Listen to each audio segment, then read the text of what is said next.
Who's calling?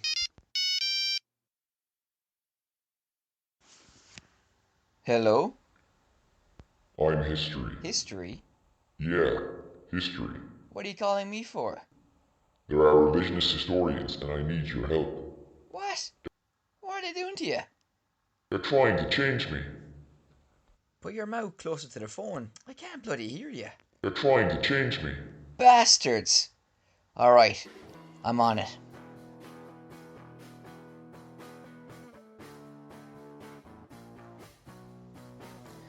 Welcome to the last No Mary podcast. This is the last broadcast before the duo is back, and we're going to be talking about art, culture, surrealism, and revisionist history. Join me for the Ep4 podcast.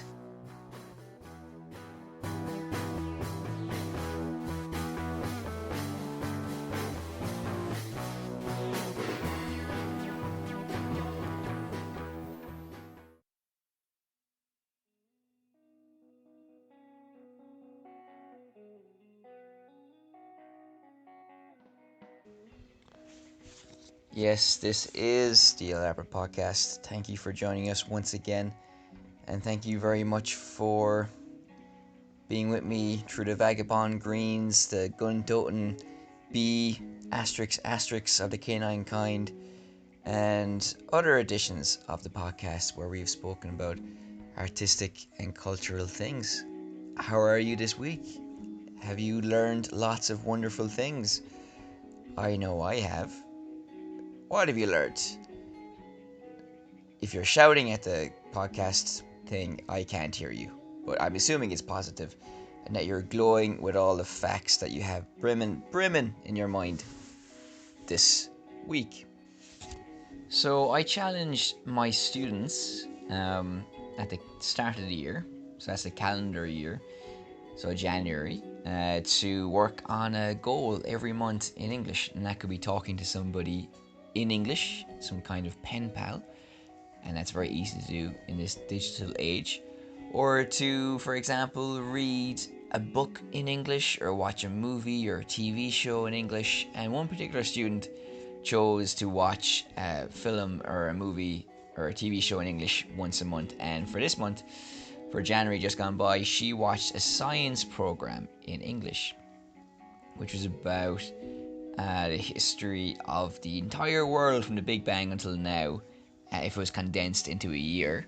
And she told us that on January 1st, that's when the solar system was formed, around in the middle of November, animals kind of came about with hard parts. So before that, only soft parted animals. Dinosaurs died on December 26th, so St. Stephen's Day. It's a bit of a stinker. At least they were hanging around for Christmas. And then human beings appeared at about 11:35 on December 31st. And then Stonehenge was built around 30 seconds before midnight, is what we learned as well. And, so you can see how little of the solar system or of the universe's history that we actually occupy as human beings. So it's something that's often mentioned, and I'm sure I've heard of this before, but it was interesting to be refreshed by it, and I'm very happy that she was pursuing this goal in English. There are two other students in the class, and one was surprised, as one should be, and the other, who's a bit more cynical, was like, I don't believe it. But I did show him a famous Guinness advert starring, well, I thought it was Michael Fassbender, but he's in another Guinness advert, another guy, and it's based on Tom Crean's life and how he was dreaming of opening a bar when he was stuck out in the Arctic, in the Antarctic, being an explorer and being tough and everything. And of course, when he came back, he did open a bar, and this student was confused why he was thinking of a cold Guinness when he was stuck out in the freezing blizzard, and which was very funny because obviously the ad and the bar and the crack and the Guinness symbolised home and the village and the people and all the people that you'd be hanging around with and having a good time with, and he was too cynical to see that. So that's one thing that we learnt today. And sometimes in class you can learn by other people's reactions how their mind works or how their imagination mightn't take off or how they can see things in different ways. And it's funny how I'm sure there's advertising executives who in the Guinness building who made an ad and signed off on it with a kiss and thought this is going to be glorious. But no matter what you make, there's always going to be somebody who just doesn't get it or who doesn't like it, and there's not much you can do about that. But speaking about learning, I'm sure you have been doing a lot, of reading, things entering your unconscious mind, accidentally, on purpose, semi-consciously, consciously, unconsciously. And a couple of things I've been looking at this week. There's one book I was reading the other day in the paper, a Spanish novel from 400 years ago, which recounts the tale of a boy who was orphaned and then travels the length and breadth of the Spanish Empire, goes to Latin America, and chiefly is in Peru, but takes in things of historical record as well. And it was lost for many years, but then it was found, and then a lot of people who wanted to make it into a book died in mysterious circumstances until the latest publisher survived, obviously, and published the book. And it's interesting for a lot of reasons. It is a great contemporary record.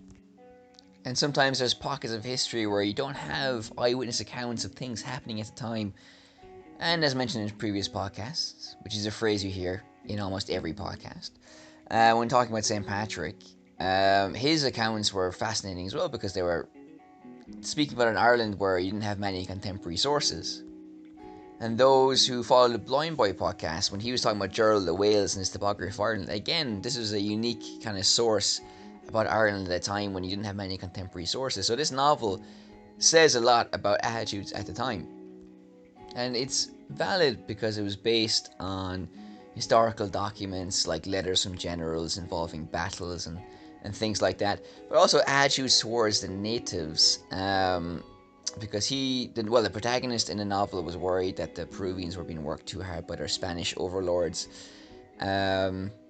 And he cautioned against that, but not for humanitarian reasons, but because he thought, well, if we use up all the labor supply too quickly, then it's not good for the long-term future of the Spanish Empire in this part of the world.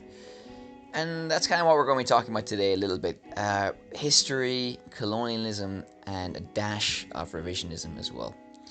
Now, connected to Spain, there's another fascinating article based on a book about where red comes from, a vibrant red. Now, for a lot of years in the art worlds in Europe, it was very difficult to replicate the color red and have a really vibrant red. And to make the red that they had before they came upon this new way of doing it was an excruciating process of mixing dung and putrefying things, and they took months to mix together.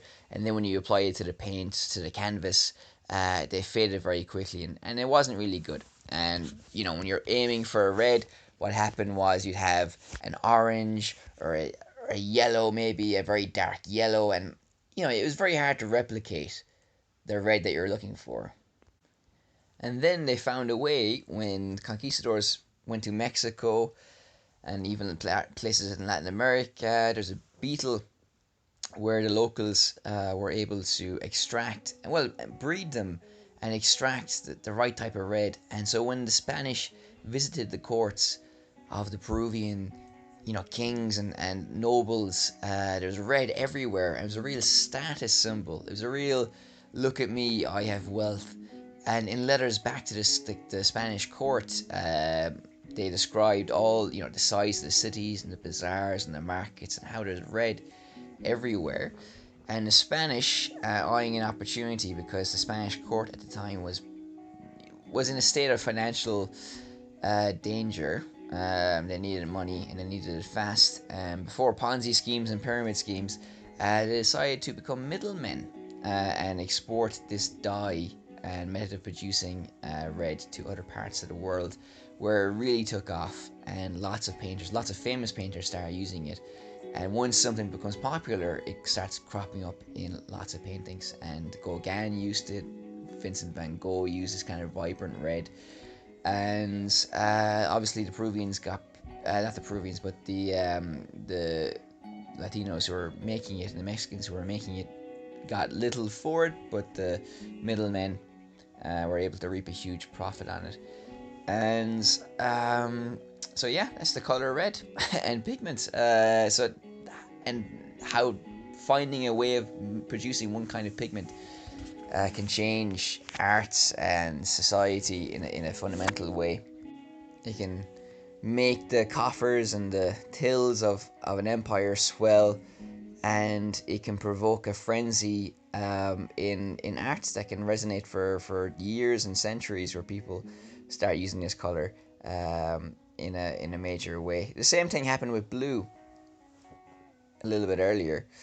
Again, if you're a follower of the Blind Boy podcast, you will know this because he goes into great detail about how blue is a very expensive color and is very difficult to produce it, and only the richest could make it. So if you had blue in your painting, it was a real sign of high standing and class, and that's why the Virgin Mary's color is blue, because obviously the rich patrons who back in the past were very often churches or cardinals would uh, obviously demand religious paintings, and then you'd have pictures of the Virgin Mary being produced.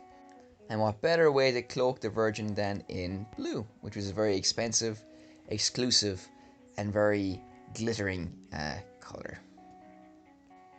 And things being lost is kind of a theme, a motif, if you will, of the podcast, because these are things that are lost to history, real historical facts, or things that are genuinely lost, such as novels, and then they're recovered somehow by good fortune. And and there are a whole litany of deceased pop stars and musicians, and with lost albums that people are desperate to listen to. George Michael, the Beatles, even though two of them are still alive. Books, as we've just mentioned in this podcast. And I was reading about the Book of Kells, which you can see in Trinity College, Dublin, and how, just to link it to our previous podcast about medieval poems, but also to link it to what we've been talking about in this podcast as well, about that Spanish novel that's been recovered. The woman who was involved with it was talking about how it was just such a joy to be lost in it and translating it, and transcribing and trying to understand the handwriting of the author. And the person involved with kind of salvaging the Book of Kells said even in a high quality digital print of it, or in a bookshop near Trinity College, you're missing something from looking at the actual original manuscript, where you can see color changes, things fading, new paper being kind of not stapled, but attached to other paper, and you can kind of have the smell, and you can see the nitty gritty of this thing coming together. And so losing things and then getting back in touch with them, and just grabbing culture by the well, I don't know by what, but when you're up and close to it, you can see the pores of history on the page, and you're almost shaking the hand of someone who's written it 400 years ago, 600 years ago, maybe even 700 years ago. Different phases of time, and it sounds like it's a very gratifying and unique experience to be able to reconnect with history like that. Um, and talking about history, the big main part of this is talking about revisionist history. But before we delve into that, and I really can't wait to delve into that, because I have very strong and clear opinions about revisionist historians. And here's a spoiler: they're mostly pricks. But before fucking hell.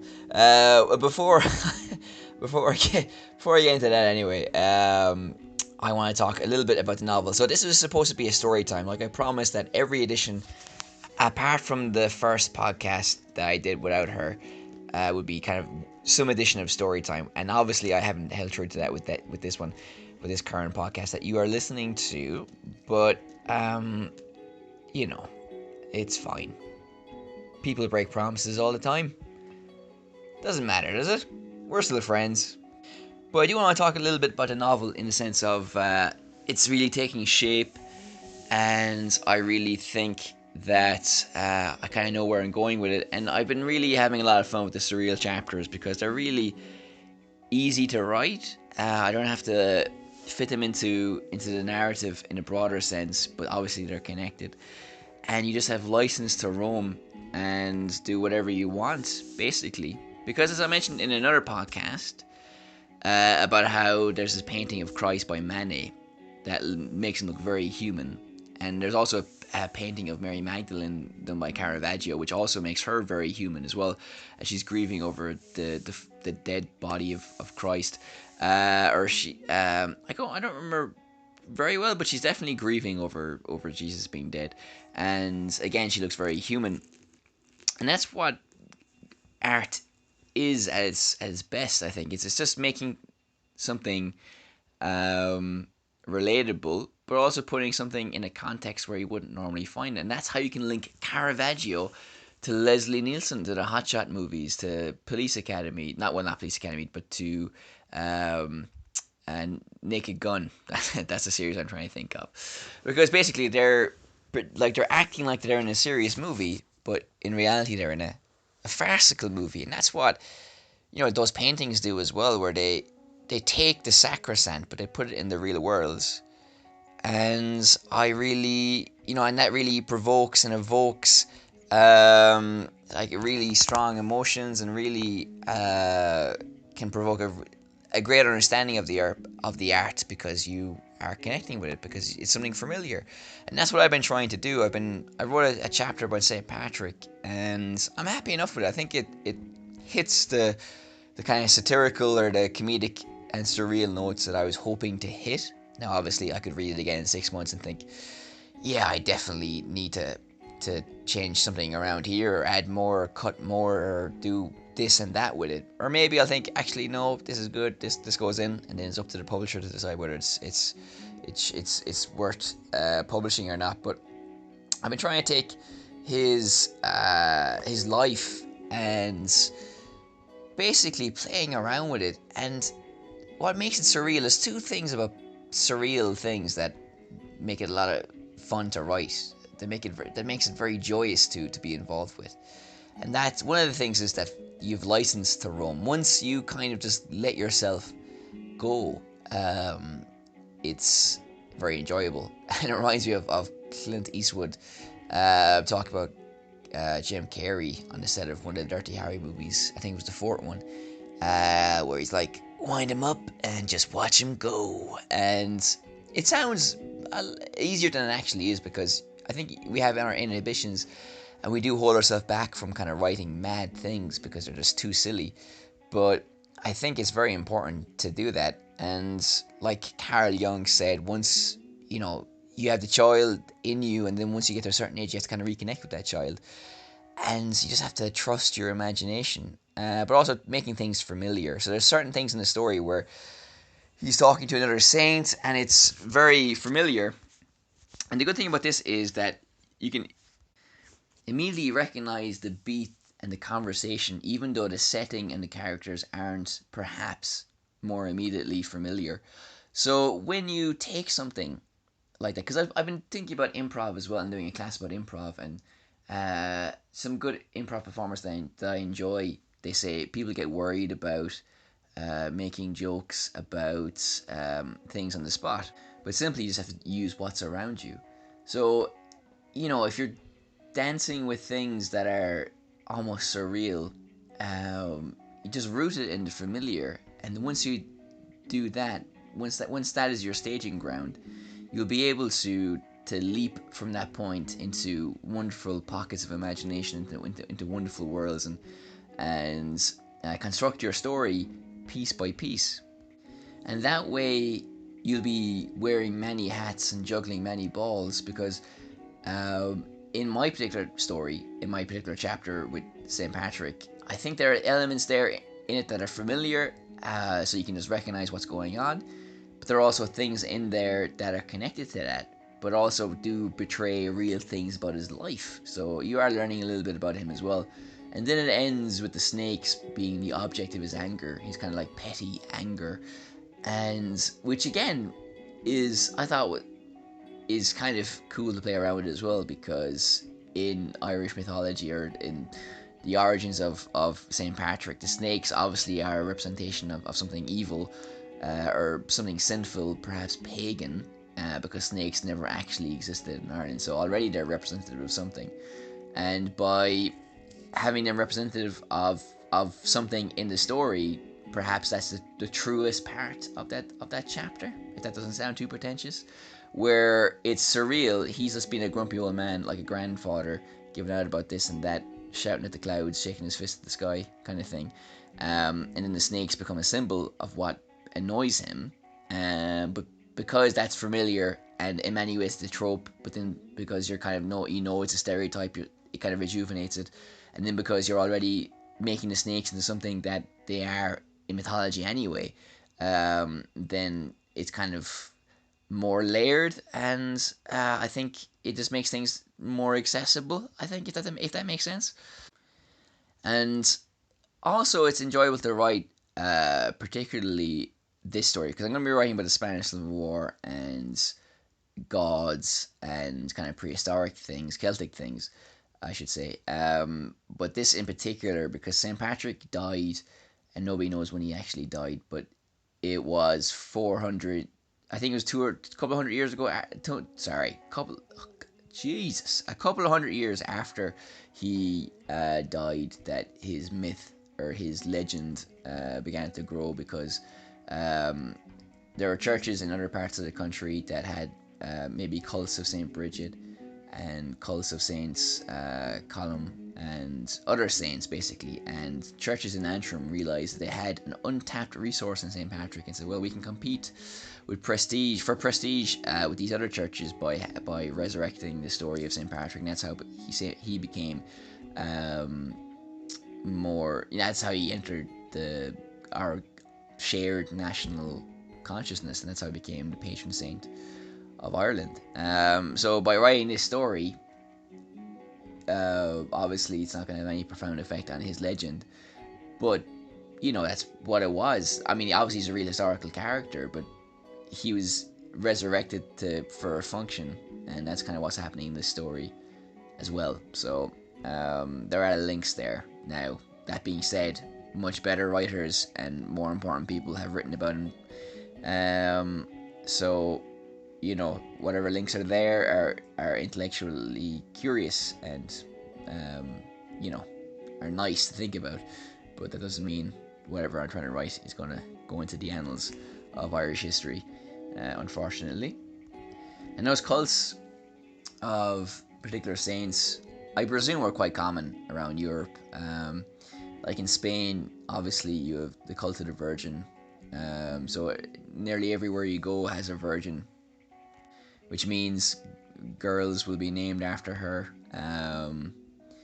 You'll have special feast days centered around this saint, which we don't really have in Ireland anymore. We do have St. Bridget's Day, which I remember in school making those St. Bridget crosses, but I don't think it's like a significant day in the way St. Patrick's Day is, and we don't celebrate any other Saints' Day either. So, of course, in Spain, not only do you have your birthday, but you also have your Saints' Day. So, if you're named Saint Joseph, then you have San Jose is a Saints' Day where you can get presents as well, and also your birthday. So you have 2 days of celebration centered around yourself, which is not so bad. So yeah, so these things have lasted to varying extents in different Catholic countries. In Ireland, not so much. A little bit more so in Spain, but still, it's not as if you have very deep kind of cults. It's not the Opus Dei. I was going to say it's not the Opus Dei, which actually is quite popular here. But yeah, so just to recap the surrealism thing. And just to recap, as I said, the surrealism thing, before I move on to the revisionist historians, I think even if you enter the strangest land and the strangest world and you don't understand anything, your frame of reference will always be something that you know anyway. So even if the writer puts in things that are inaccessible, but I don't think that would happen. I think most of the time the surrealism would be based on something relatable. but even just for argument's sake, it wasn't. Your frame of reference would always be something. You'd always reach for something that you already knew, something familiar. So you'd be able to impose some kind of rationale onto it. So something that's surreal and mental, you can re-establish control over it as well, and you can dig into it and try and interpret it. So yeah, that's the end of my spiel about that, and there will be, revisionist historians coming up next.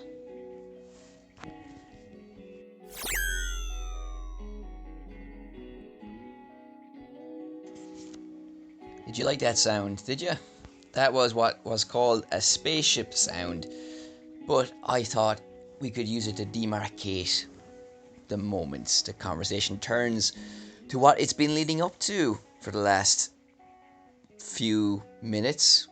I've lost count of the time, but I'm going to talk about revisionist historians. So, where to begin? It's a very broad topic, and you'd need a series of podcasts, not just one, on this topic. But I'm going to do my best to condense some of what I feel into the time that we have, because I don't want to make this too long, because this podcast isn't a long podcast, as you know by now. There is an affliction in Irish history, a sickness, a post-colonial sickness.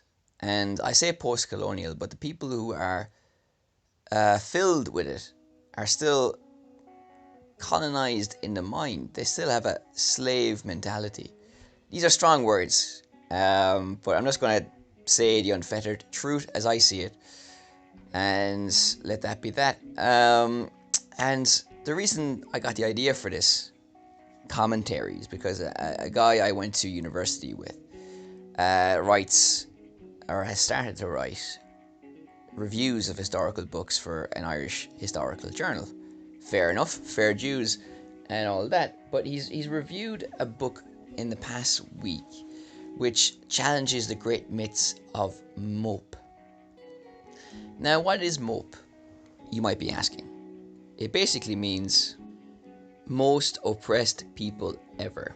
And that's a category applied by normally revisionist historians in Ireland to refer to Irish history, and basically they don't like the fact that we, or other Irish historians such as myself, would celebrate our links to other oppressed people, and link our history to that of African Americans, even Muslims, and they feel that things weren't that bad, really.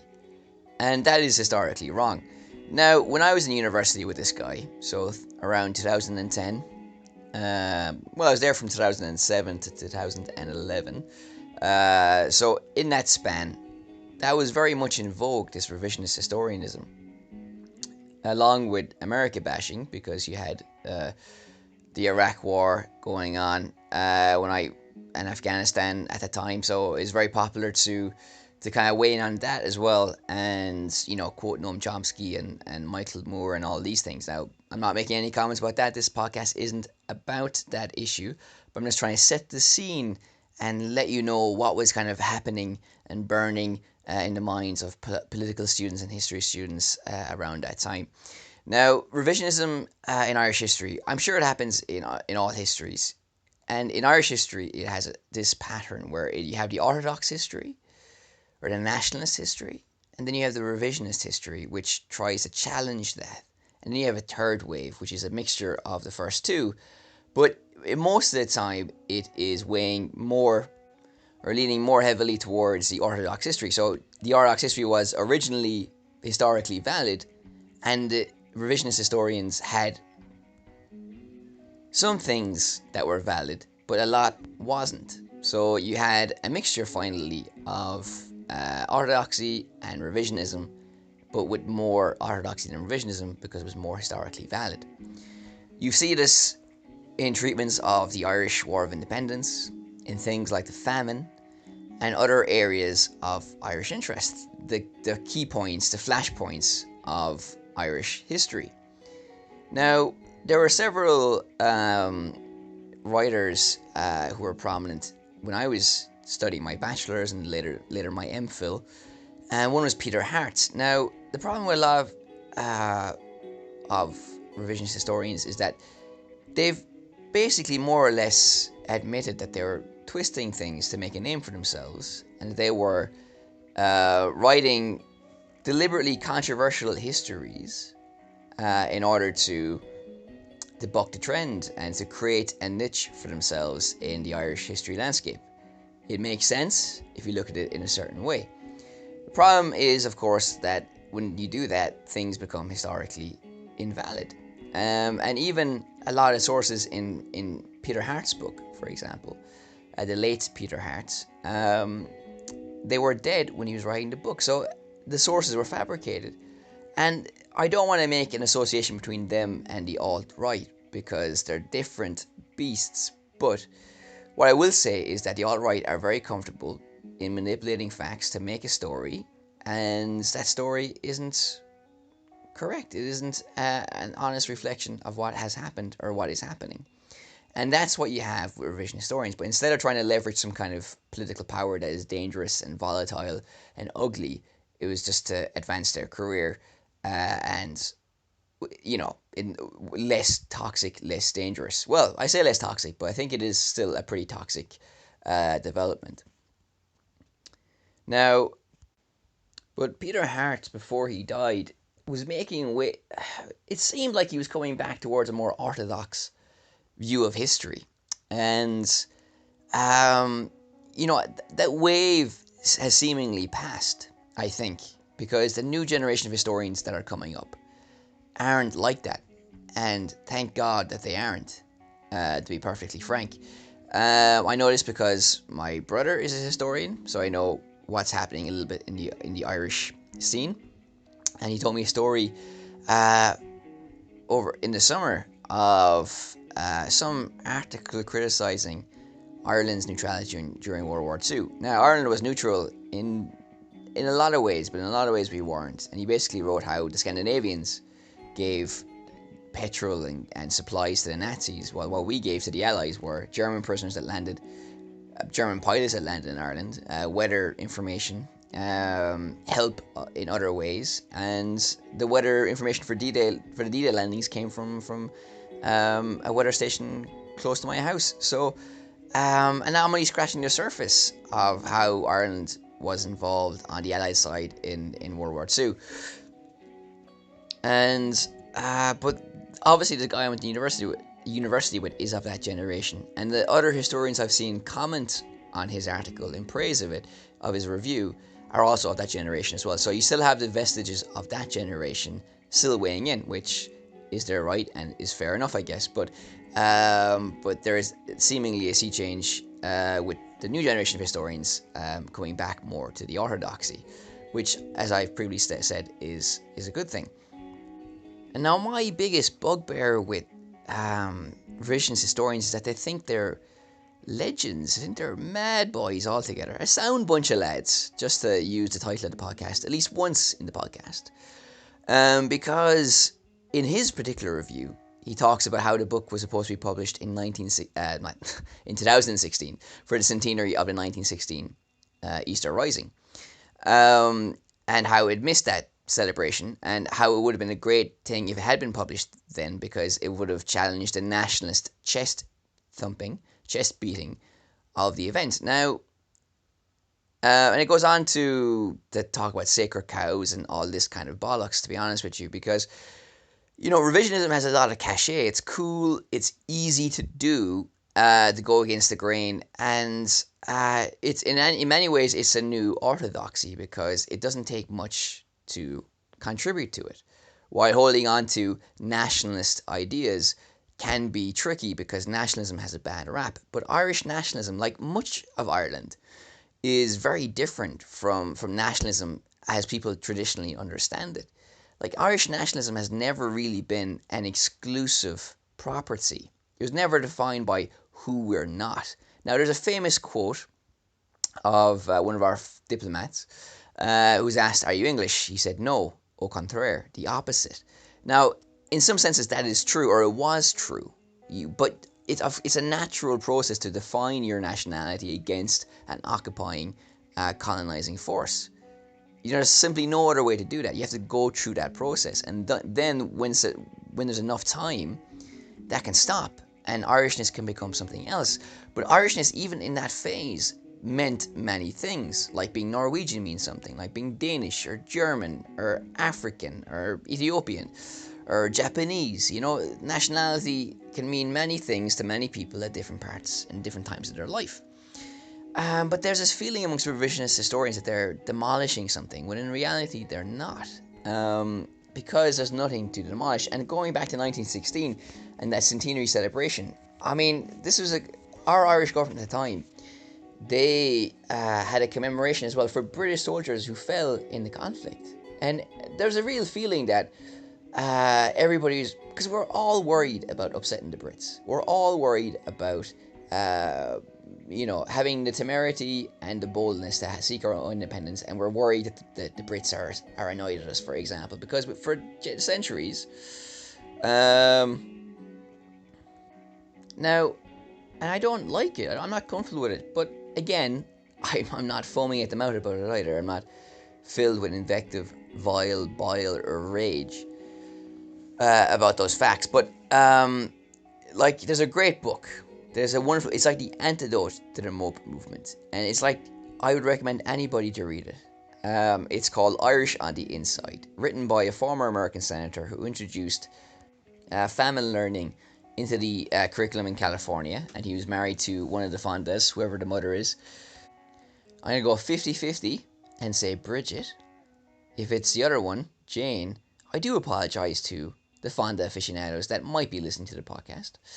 But he mentioned how psychologically there's a very similar process that oppressed people go through. So Jews after the Holocaust, African Americans after slavery, and even Irish people after colonization.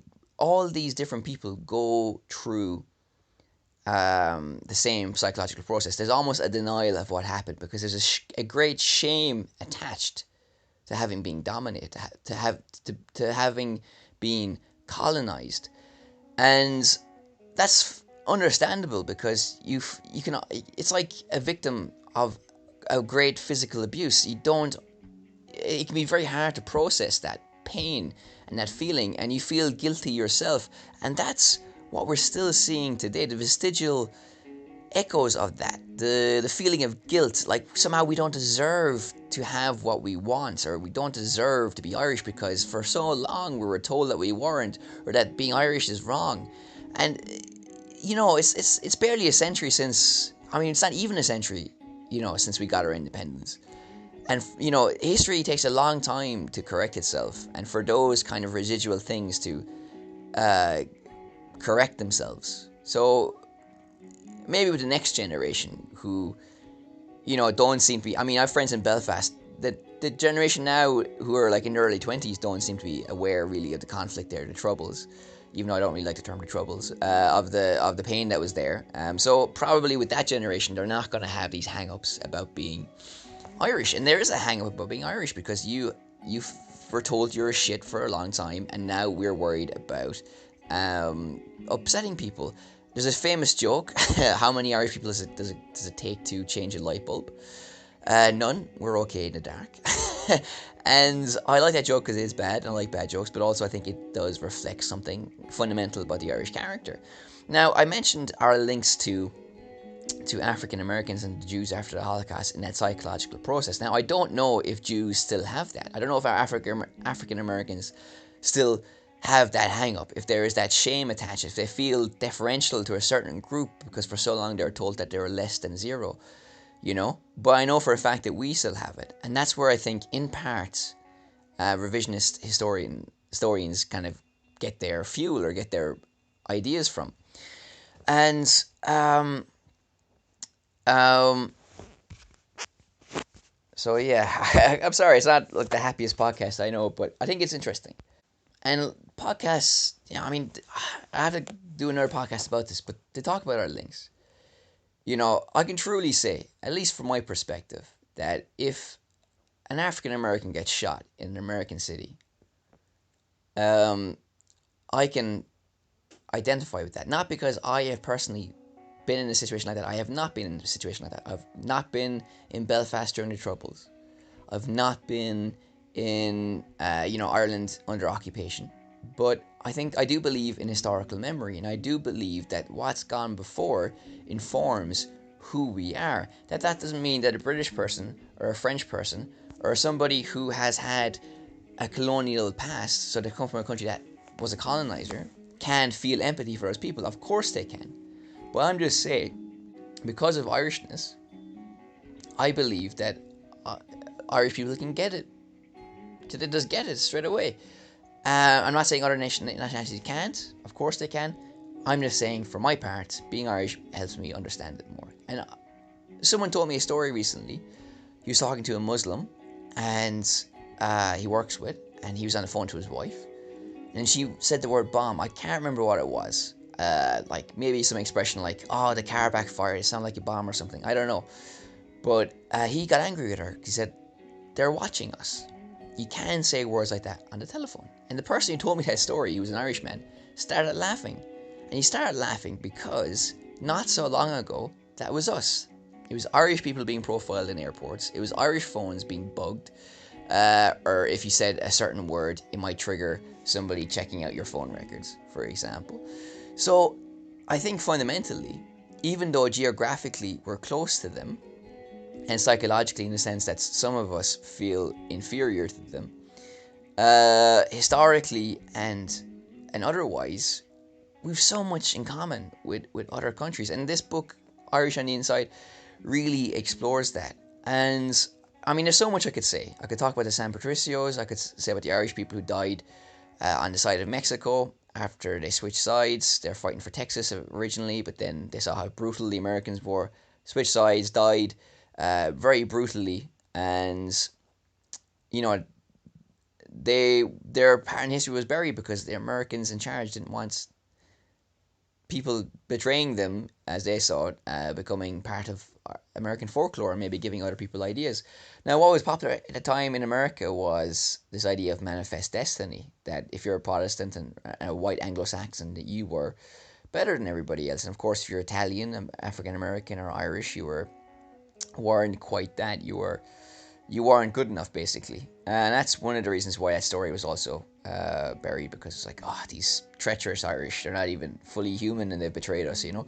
But the reason that this Manifest Destiny is interesting for this podcast is because the review talks about the Irish famine. And there's definitely an element of Manifest Destiny with this as well. There's a famous quote that the English didn't bring the famine, but they caused it. I'm just paraphrasing very badly there, but the idea, of course, is blight. These things can happen, especially when it's an agricultural product. There's mad cow disease, BSE, Zika, swine flu. All these things can happen. I know they're very different things, but when nature can deliver surprises, is all I'm trying to say. And they make the argument that it wasn't made worse by human action or human inaction, which is incredible. I just don't understand where the motivation comes from or what they're gaining from denying something that's historically valid. And I know, um,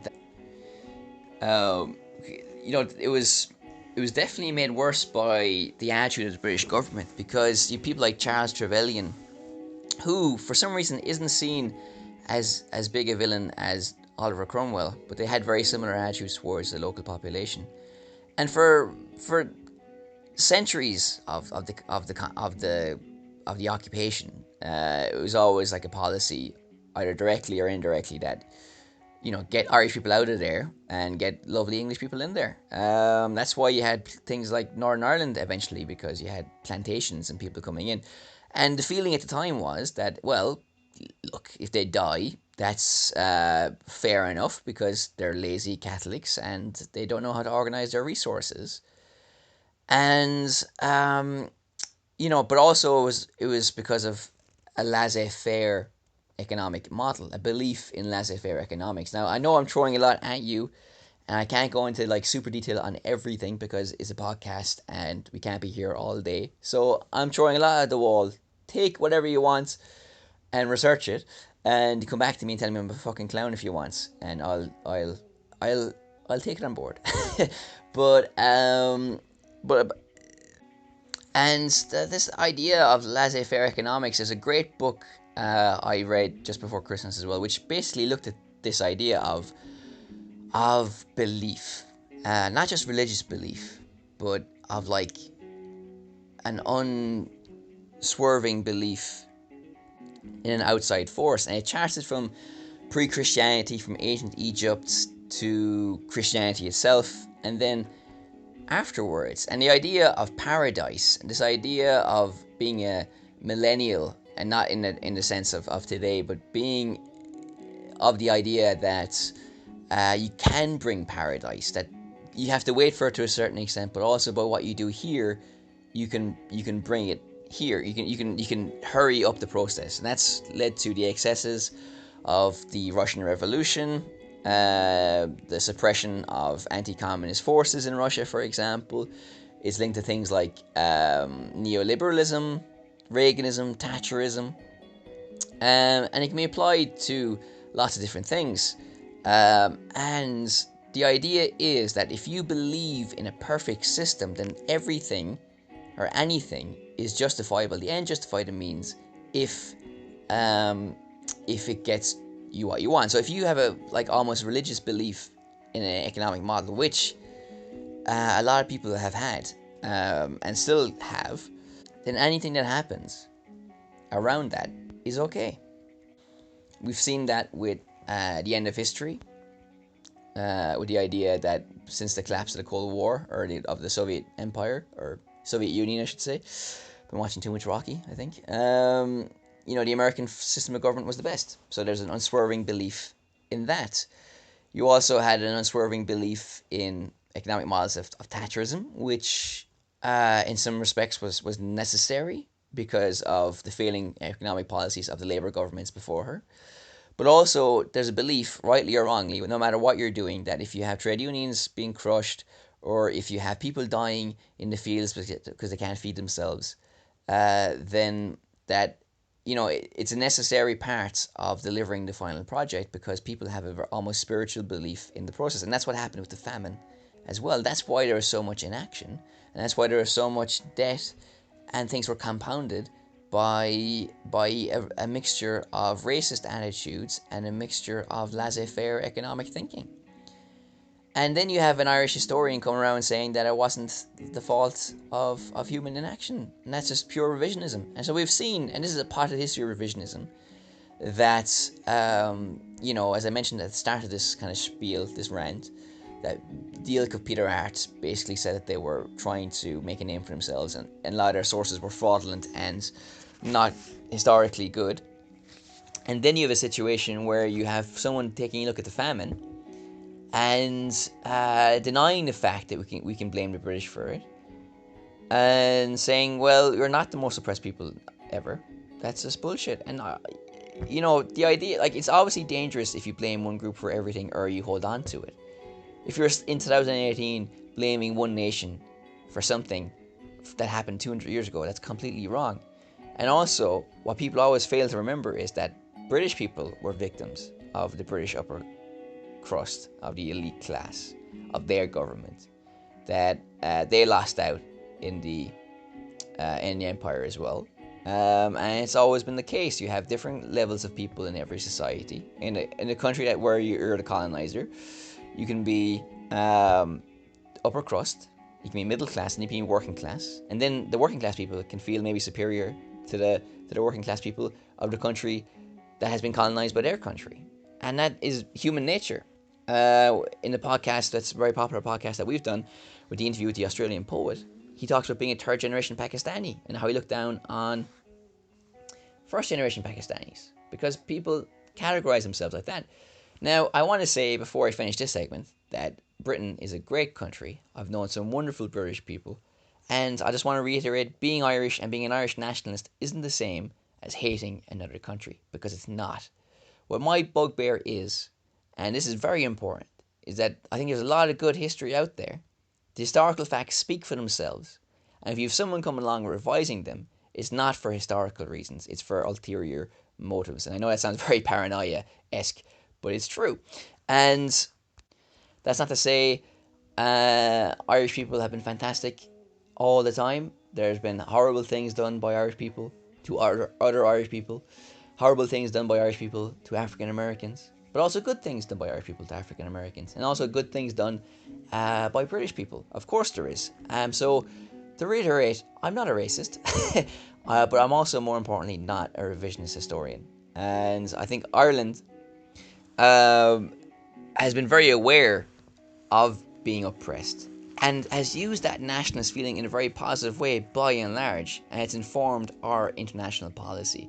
I did my thesis on that, basically looking at Ireland, human rights, and Amnesty International. And of course, Amnesty International was founded by a British lawyer, Peter Benenson, and was a British NGO that became an international NGO, and it's an NGO that's very close to my heart. So there's good sides and bad sides to every country's history. There's good sides and bad sides to every person. Every country has fantastic things to praise, and our closest neighbours geographically are no exception. But what I think is wrong is when you have things that are historically significant and the facts aren't reported, because I think this is rooted in a sick, toxic belief that we can't look at our history because we still feel inferior to our former colonizer, and that is something that I hope with further generations don't have to put up with, or it's been put out of their system somehow or some way. And I know I've gone on a huge rant, and maybe you're from another. Obviously, you're probably from another country. Most of the listeners aren't Irish, so look at your own history. Why is the revisionist historian? What are they doing? What are they talking about? And is it valid? Is it like similar to what I was describing? Is it different? Just think about it. It's an interesting thing. Because things need to be challenged, of course. It needs to be an intellectual rigor. But it's not always honest. And I think by and large, in Irish revisionism, it hasn't been honest. So I hope you understand that, because the anger, it's not anger, but just conviction. I don't know what it is, but it's just the belief that revisionism is wrong is because you'll have people, because the author of the book that the guy, my contemporary in university reviewed, he makes the argument that more people died in World War One than in 1916, and those facts prove fuck all, because why did those Irish people die in Flanders and in the Somme? Because they were fighting for the rights of small nations. Did they forget that?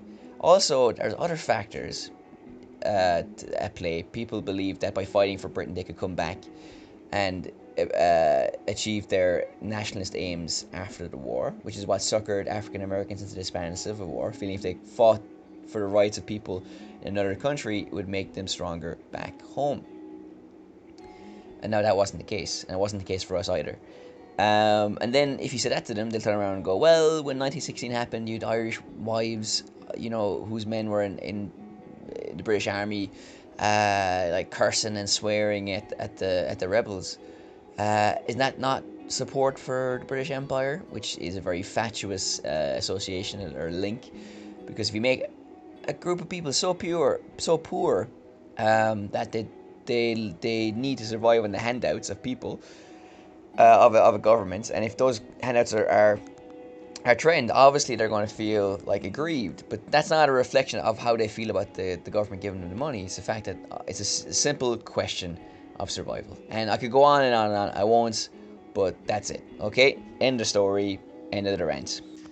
Oh, and as an extra bit, I wanted to talk about it in the podcast, but ran out of time basically. But just I wanted to talk about the idea of Irish white slaves as well, which is a very controversial idea. Now, a lot of Irish people were indentured servants, which is a different category to slaves. So it was pretty bad. It was pretty grim, but not as bad as slaves. Now, the thing where I do actually agree with people who want to debunk certain myths in Irish history is that this idea has been co-opted by the far right and white supremacists in the USA for example. The idea being that the Irish have gotten over their slavery, why can't the African Americans? Well, those nationalists who think that, those white supremacists, those far right or alternative right, as we have to call them these days, can fuck right off.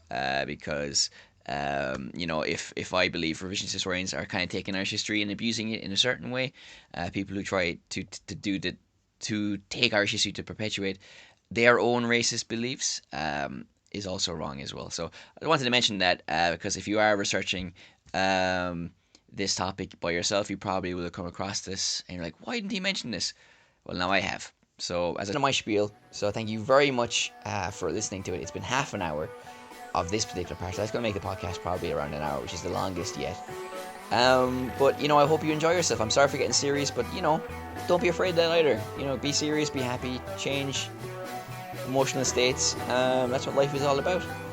And I feel a bit self-conscious now. So to summarize, Britain's a great place. I love English people. They're wonderful people. Ireland, I think, is a proud association with people who've been also colonised around the world. And I don't like revisionist historians in Ireland. So thank you very much. And tune in next week where Mary will be back. The duo will be back and we'll be talking about Egypt, archaeology, Arabic, and cultural things. And I promise I'll knock the Irish nationalism on the head for a couple of weeks. Thank you very much.